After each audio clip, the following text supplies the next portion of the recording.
Donald, thanks for joining Product Leaders Journey. Welcome to the show. Thanks, Rahul. Appreciate it. Looking forward to it.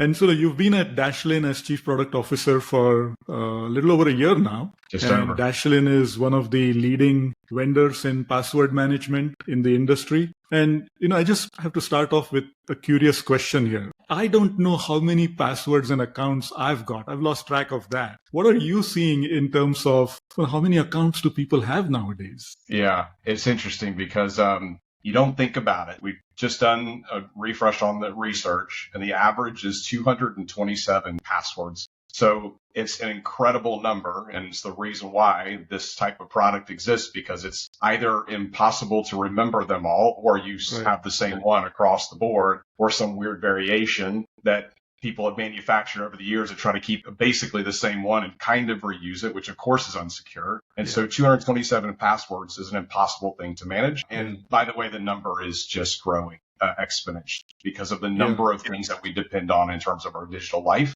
and services that we lead into. That reminded me of this, meme from Friends, where Joey and Rachel are having this conversation, and he tells her that his new password is invalid. And, she asks, why is that his password? And he says, well, if I forget my password, the computer is going to tell me your password is invalid. I've seen that one. For sure. Yeah, but when we think about passwords, it is such an emotional scenario, right? Just from the standpoint of what do you pick as your password, and then forgetting one, worst case, getting hacked. So there is just so much emotion in terms of this whole aspect of having passwords. So how do you factor that in when you're thinking about building products and, figuring out how to bring delight? When we talk about user delight, how do you do that? It's a great point. It's funny you word it that way. I don't know if I would have ever, if I articulated that way in the past, but the story I like to tell is I became a Dashlane customer probably 5, 6, 7 years ago through recommendations of friends before I had was even close to this opportunity.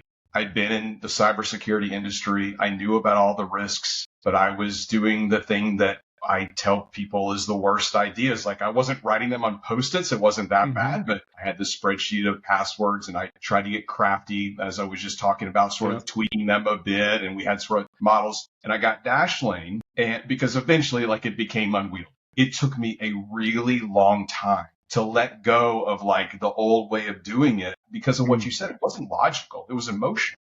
What if I'm in some place where I lose an internet connection? By the way, that's not a problem anymore. But at the time, I'm working through these things and I need to tell someone my password or some random, you start making things up. And so I started getting my passwords in there. Of course, they were the same old passwords, just had them in Dashlane. And eventually, sites started telling me, hey, your password's not strong enough. Dashlane started really getting good at telling me your score isn't good enough. Start to breathe that. I started getting more and more comfortable with this notion of having Dashlane create a random, unique, long, hyper secure password. And it was a leap of faith. It was weird, to how hard it was to let go of knowing the password. A leap of faith to get to it. And now it's amazing to think about the fact that I can't even imagine going back. Even for me, in being in cybersecurity, I had to let go of the emotional side of it and think logically this is the right way. Now it's so much easier. It's a breath of fresh air, a weight off my shoulders that I don't have to ever worry about these things. And in terms of memorizing them, and they're hyper secure. So it becomes the best of both worlds. But the challenge that we all have in the credential management industry is that piece that humans they're holding on to what is essentially a digital identity, their own identity. So it's hard to let go of that. So to answer your other question, how have we done this? It comes down to being an incredibly trustworthy product. So this comes from a standpoint of giving the sense of confidence to the end user, to where we are in the product, being predictive, being proactive, showing them where they're going to start to see these points of value, but then being incredibly reliable. Hyper fast loading. We measure the milliseconds it takes to show the Dashlane D on a website before we log someone in, so they don't even have to think about it. It's a blink of an eye, you're in. And you do that enough times that end users are like, I got it. And so they can count on it. So you mentioned system-generated passwords, and I know that you don't have any way of looking inside what passwords people have, but do you have a sense of what percentage of passwords that Dashlane stores are system-generated versus chosen by the user? Yeah. So it's I don't have the stat off the top of my head, but everything is anonymized, and so Yeah. certainly the ability to generate a password is something that is an incredibly common use case. The other aspect of it is that we even have on our website username generators, password generators. So even if they're not using it, storing in Dashlane, they go to our site, and that is actually a really popular part of our Hmm. website. People search for this, they go to our site, randomly generate a password, which of course uses all of our proprietary algorithms to make a really good password, and then they may or may not store it in Dashlane, but it's a really popular. Oh, that's interesting. So even if I'm not a Dashlane user, I could come to the Dashlane website to just create a random password, That's right. That's a right. strong It's a password. That's right. And it's literally a click of a button in a half a second. You have a random generated password. You can tweak it to say like unique character or special characters or not, or numbers or uppercase or whatever, however you want to do it. And it'll create that password for you. Then you Yeah. put it where. Yeah. Obviously, the goal is that they do that. They see Dashlane and then they Right. decide they want to use it in Dashlane. But for us, it's the right thing to do because we want people to have access to these tools no matter what. Yeah. Just out of curiosity, I asked Microsoft Copilot a question. I said, if you were to guess my password, what steps would you take? And it came back with a response saying, well, I'm not allowed to do anything unethical or guess passwords. So ask Right. me a different question. Now, Right. okay, I can understand that, for ethical or legal implications, that's how Copilot responded. But how much of this education do you see putting into the product as education for users to say, well, hey, your password is easily guessed for these reasons and so on. So how do you think about user education as a capability and a feature? So much of our product. I mean, of course, we have a consumer product and a business product. At the end of the Right. day, it's about the end user behavior and the choices that they make because there's only so much that we or even an IT administrator can do or even mandate. We lean a lot on giving guidance. We certainly try to give as much guidance as we can to an IT administrator. So password health score is a Hmm. really big deal. And many of our customers, that's like a front and center thing, share it out with their broader organization, like on a weekly basis. They try to almost gamify it to get that score up because at the end of the day, that score being high gives them a solid defense against one of the greatest attack vectors, which is Hmm. credentials and identity security. So for the end users, we got to get the balance right between they don't care, they don't spend a lot of time in the product, right? And that's by design. So Right. we have very few moments to make quick suggestions. Either, of course, the obvious thing of if you have a weak password, we're going to make a recommendation and we'll give the guidance in terms of go to the site to change it, et cetera. We have a thing called Dark Web Insights, which allows us to gather data from the dark web and see if this is a leaked or compromised credential. Then we can obviously give that guidance that they need to make that change. There is a bit of education, but there's also a bit of let us just do the thing for you that we all know is the right thing. And that goes back a Hmm. bit to the trusting that I talked about, that we've established both Dashlane and to some extent the broader industry, an element of trust that this is the right way to do it.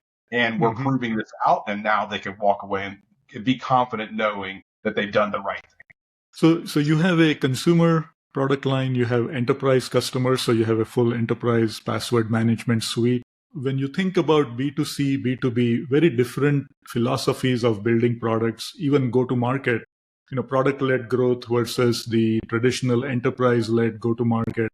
So, what learnings from either side have you been able to leverage to make the other product better? That's a great, great question because it's things that we're actively leaning more heavily into. Hmm. So Dashlane and the broader industry sort of grew up around the consumer space. And Yeah. so, and few of the competitors made earlier moves to the B2B side. By far, the easiest answer to your question is because we lean so heavily on the consumer front, the end user is really the biggest quote unquote challenge. It can be really hard if you Hmm. depend on an end user to make your company more secure by using software. It can be really hard for end users to follow the procedures Right. to use the software in the right way. In some cases, if a piece of security software is hard to use, it can be worse because end users try to work around it. And so for us, we sort of got lucky in the sense that we solved the hardest problem for a lot of security products, which is making this enjoyable for an end user, something that they actually want to use. When they get Hmm. into it for the first time, maybe has to get over that emotional hump that we talked about. The moment they have that first autofill experience, the light bulb goes off.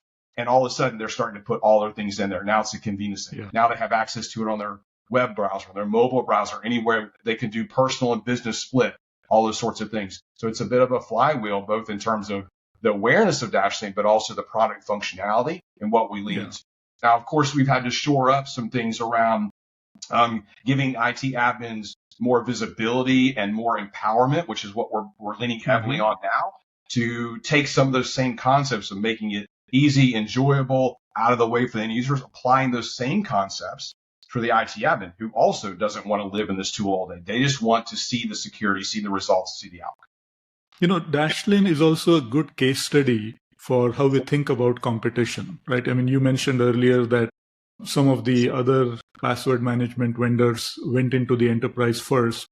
But when you look at competition broadly, now you've got browsers providing password management. So not exactly a like for like, but a substitute alternative. And then on the other end of the spectrum, you've got companies that are trying to get rid of passwords altogether. Yeah. So how do you look at this competitive landscape, and how does that influence your product strategy and the decisions that you're making? Yeah.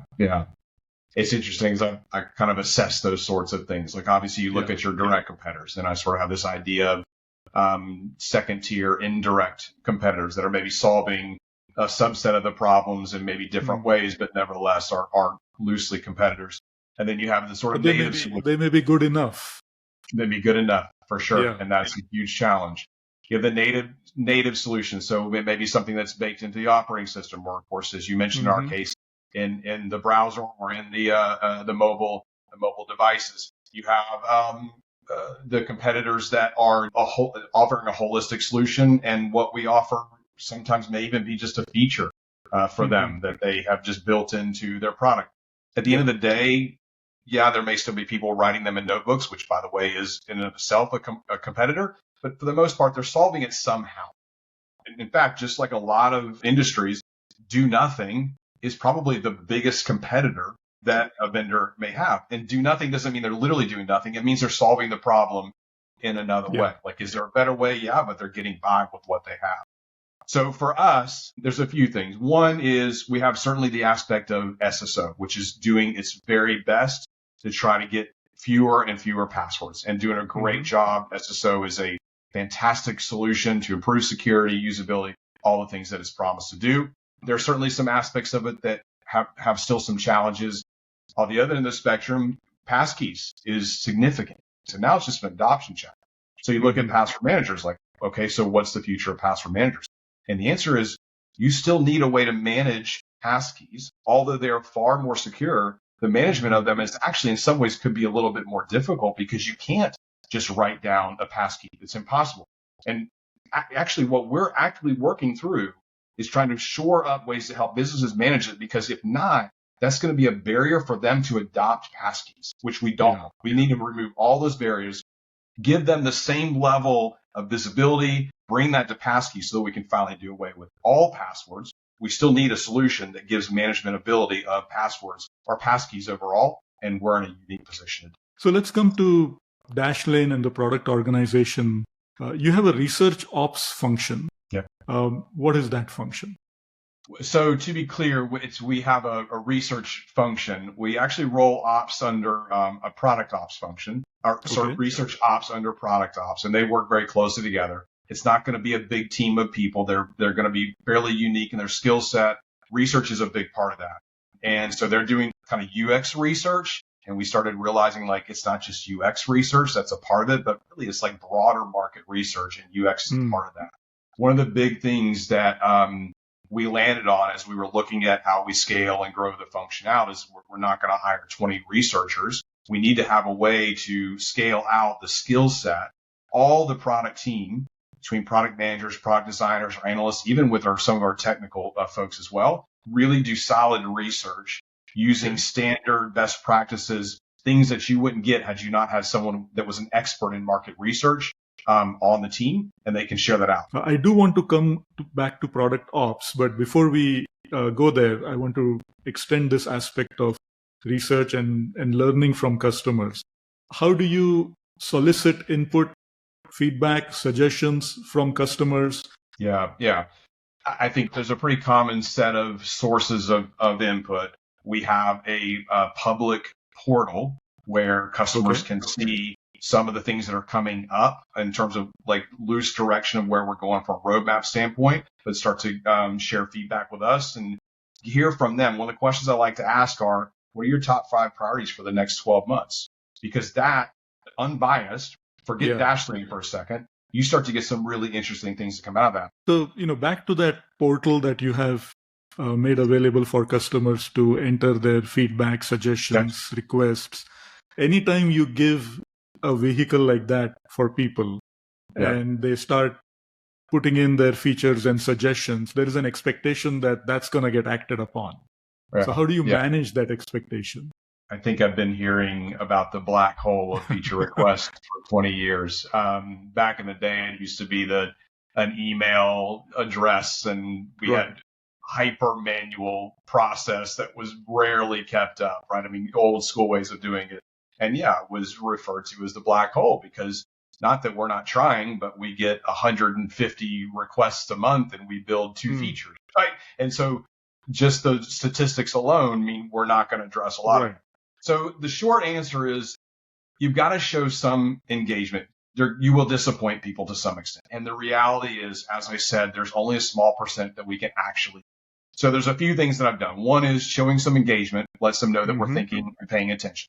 And you can't do that as much as I'd really like because you just don't have the people to be able to do it. Usually it takes a product manager or designer that can put a thoughtful response back together.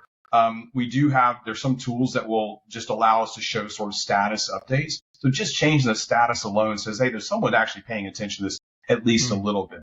One of the things I really like to do, which actually takes some discipline, is going back and saying, we're actually not going to do this because in reality, it's more fair to the person asking to tell them that up front than it is to sort of keep them hanging on, right? To bait them along the way. And one day we might get to it, which is a terrible way to do it. If you're pretty sure you're not going to do it, it's really better just to go back and say, give them a thoughtful response.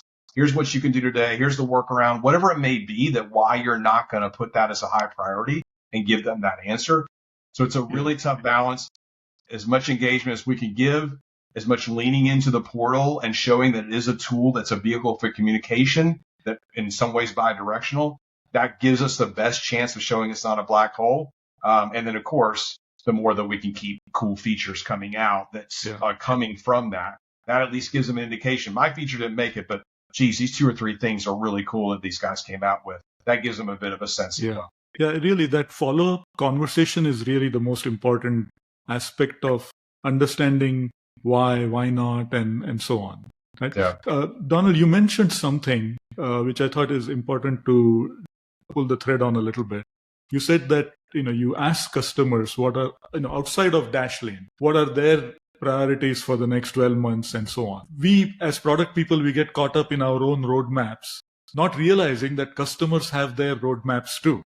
What interesting things have you learned, not just at Dashlane, but looking back in your career, where there's maybe a story about what you learned from customers' roadmap?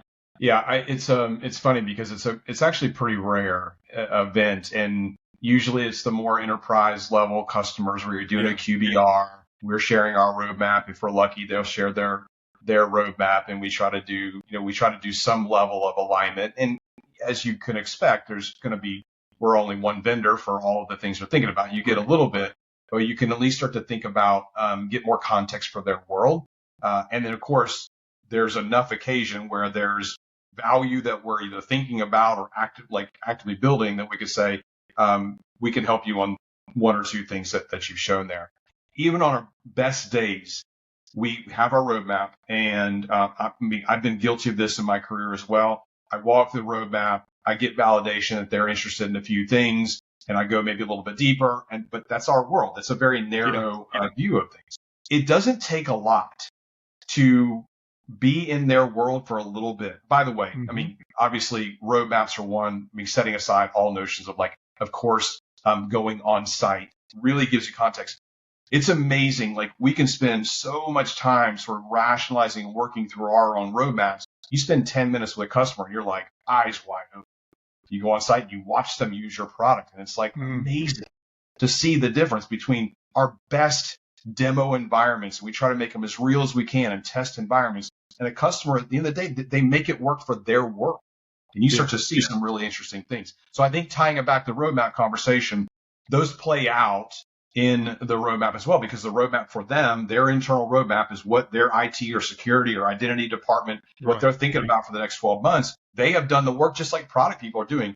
These are the 5 or 6 highest priority things, the things they're going to put their valuable, precious resources towards. That means we need to be aware of that, if not thinking about ways we can help them, because it is now, no matter where we were on their list, those are the highest priority things where we can be potentially providing the most value. Those are where you start to find the biggest, what I think about as the biggest levers. We can increment our product. We can adjust things to make it a little bit easier for them. Right. But when you start to see this new world that's outside of where you are, but close enough to what your product could solve for, that's a major stepwise function. I mean, that's a major change in what value your product can bring to those customers. So like, it's, to me, I use this a lot. It's all about the context, being in their world. A colleague of mine used to joke about, we want to know our customers better than their mothers do. What motivates them? What drives them? What gets them excited about their work? Because kind of back to all the other conversation, at the end of the day, there's still an emotional aspect of what they're doing. We want to know what that is so we can help shore that up for them and provide value in an area that is something that's going to drive some emotion. It's going to drive value. It's going to make them be able to celebrate what they're doing, make them look good to their organization and to their leadership. Those are all important things. The context is so critical. Talking about roadmaps, we can look at time as an enemy or time as a friend. How do you look at time? Oh, I love this topic. So our new CEO, John Bennett, he joined just about a month or so after I did last year, and he is famous for calling it beautiful constraints. By the way, not just time, but obviously, resources, other resources as well. But time is certainly the one that we think the most about because resources are not nearly as flexible. It's over the years. I mean, of course, back in the early days, like we're doing releases maybe every 6 months or something like that. For a variety of reasons, you put those constraints, but there's such like long horizons. Like sometimes releases have been planned out a year and a half in advance, and it takes us 6 months to build the thing. Now we're in a place where it's all about thinking about the smallest possible slice that we can build, but then time boxing in the sort of kind of 4 quadrants, right? You have the resources, you have quality, you have scope, and you have time. Quality, we say, is fixed. We have a very high bar for quality. Resourcing, yes, you have some fungibility around that, but we try not to move that too much. It could be disruptive. So it really comes down to time and scope. And of course, you have a trade-off. You can say you're going to fix scope, and then time is however long it takes, or you fix time and scope. You could do a blend of the two, but that can get a little bit messy. And so the way that I've set this up is we all work better in small increments. Everything we do, right? Long-term life goals, you've got to break it down into something that's yearly or monthly or weekly or even daily to think about the increment you're going to take to move towards this big thing. So it's a small step in a big direction. And so, and then by the way, let's not forget that there's a snowball effect that happens. So the virtuous cycle, we build something, we learn from it, we tweak it, we build a little bit more, we tweak it, and this grows this thing that all of a sudden is a very innovative solution that started out as something very small. We're still humans and we like to see successes soon. We don't want to wait forever. So I would much rather get a small feature out once a month, get really good feedback on it, and feel that like success and feel that accomplishment across all the teams, then wait 6 months to get that same thing. Even if it's way better in 6 months, it will. If I do 6 1-month increments, it will be 10 times better than 1 6-month increment, right? No matter what. Now, the first couple, one of the things that I've had to work with the teams across the board, by the way, not just product engineering, but sales, marketing, and CX, is the first couple are not going to necessarily hit the mark, but here's what the story we're trying to tell. Here's what we're going with. And so if it doesn't, give us that feedback and we'll quickly iterate. We may do fast follow. We may do the next month release, as we mentioned. Yeah. The aspect of keeping the time fixed and limiting the scope is one of the harder things, because what happens, especially for the teams, and this is when you get into like they are deep into this feature. They're getting excited about it. They see the vision, they're what the potential of this thing, and they just want to keep going on. They want to keep building this cool thing and go to the next level. But the challenge is that that's high risk because we don't know, as I mentioned, in 6 months, we don't know what the market, who it doesn't matter until they actually are using the thing. So the discipline is setting that fixed amount of time. And by the way, I've had to negotiate this with every engineering team I've worked with for the past probably 5 or 6 years. I've gotten it down to as frequently as build something for no longer than 4 weeks.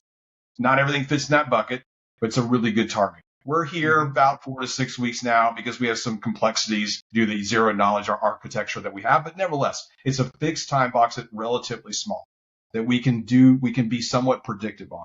And so you do your best. You're not touching quality, rarely touching resources, but you cut the scope as far down as you can to get it to fit in that time box. You get it out there and you know exactly where you stand at that point. There's no more guessing. Now you can learn and now you can iterate on it. And that's a really powerful concept. And how do engineering teams respond to that? It takes some getting used to, I'll be honest with you. Just the concept of beautiful constraints. It's when you have a healthy constraint that is time bound, it is resource bound, it is within the scope of the feature and you're limiting the scope. And what it does is that it forces you to be really efficient with what you're doing. And the end result of that is a feature that does exactly what it's supposed to do in the way that customers want it to and not all the fluff around it. When you've got a lot of time, what I've seen with features is it starts here and there's the fluff goes out and you end up in like in the day, people don't use most of that. And then you have the feature bloat and those sorts of things. And so in some ways, by the way, it can actually be harder to, I mean, not in some ways, always, it can actually harder to strip away the things because you're like, well, maybe I need that thing over there. Oh, I did hear this one customer say that one thing about it. But you got to make the really hard choice to focus on that 80-20 to get that 80% that really matters. The 20% that applies to the 80 that really matters.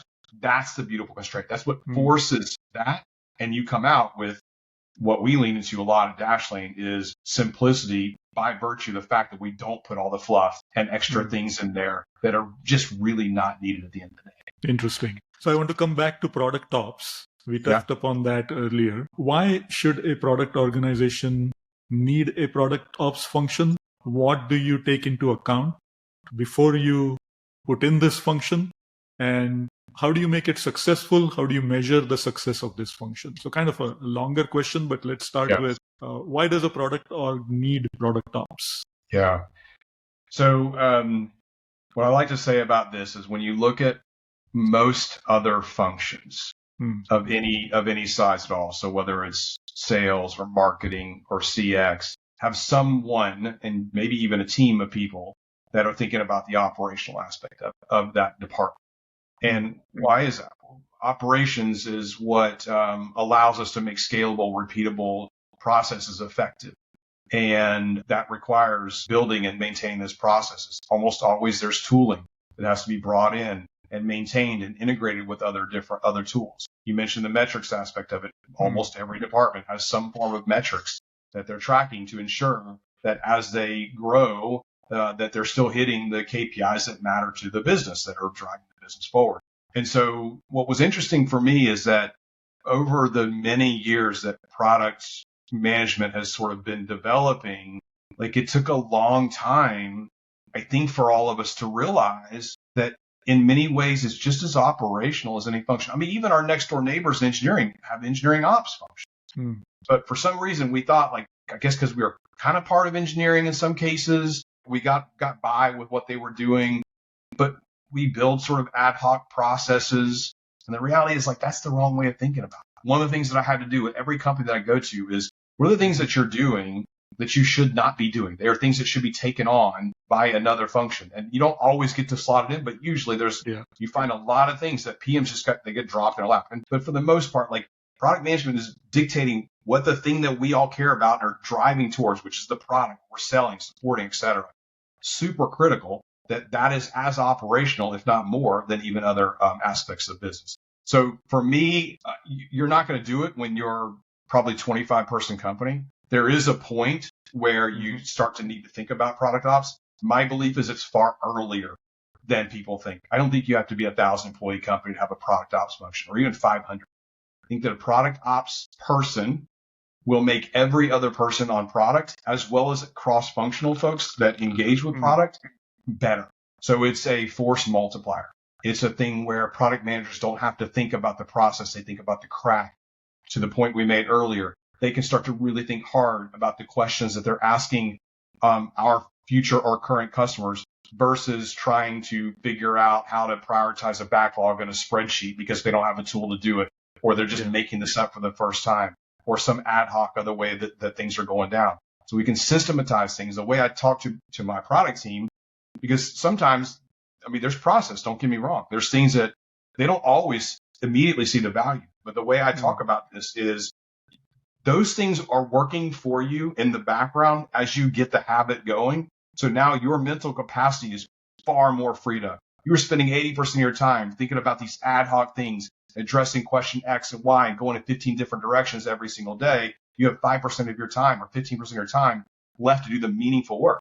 Let's take all that stuff out, systematize it, get into a process and a tool and a framework, just like we want for salespeople, right? We want salespeople being their best on the phone with the customer, trying to sell them on an idea, to understand their pain points, to dig deep into what they're doing. It's the same concept with product people. We want them thinking at a higher level, getting outside of the sort of day-to-day. And as far as I have seen in my career, that is impossible to do without solid systems, solid processes. And you cannot do that by depending on one of your PMs or some person on the product team doing that as a half-time job. It never, ever works. The tools you buy languish, the processes aren't kept up. It doesn't scale the organization. The only way I found to do it is someone that thinks hard about this every day and is good at that aspect of ops.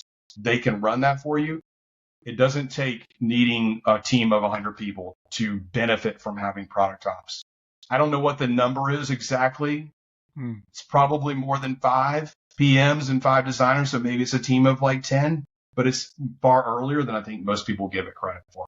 So how many people do you see in a product ops role? How big is that function likely to get at all? You mean in terms of the size of the team? The size of product ops.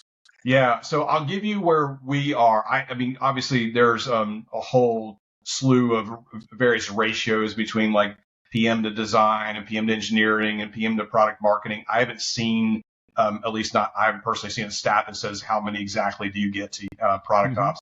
The other thing that I'm also conscious of is this is a very specialized field, fairly new. It usually takes me a little bit of educating with my leadership and cross-functional partners to help understand why it's there and the benefit. It doesn't take long before they see it, but it does take a little bit of that. I'm also conscious that I don't want to bring in it doesn't need to be a huge team of people. So I started out with 1, and we had just over about 30 folks on the products org. We got fortunate enough for a variety of reasons. We have another person on the product ops team now that we had some agreements with engineering that made this work out really well. So we actually have 2 now. I would say for us, we're right on because of the way that we're using their individual skill sets. That's a perfect fit for us. Probably other organizations, you may be able to do okay, get a really good start with just one person for say 20, 30 people, something like that. When you start to get into the bigger product orgs, 50 or 100 people, you're going to start to need to think about a team that can even start to specialize a bit within product operations, because it can be such a massively varied role because of, in some ways, how specialized it is actually has them their fingers into a lot of things. Everything from, we talked about earlier, research ops, the aspects that PMs are doing, product design and design ops, which is a whole other category of things that we actually have only just started scratching the surface on, as well as like working with cross-functional partners in terms of setting up the interlock processes. Launch, for example, is a huge deal. It's easy when you launch once every month or 6 months. When you're launching something every week, like that's an ongoing thing that you got to get really systematized to make it work. So those things is where you start to get a lot of the benefit. Okay. Very interesting.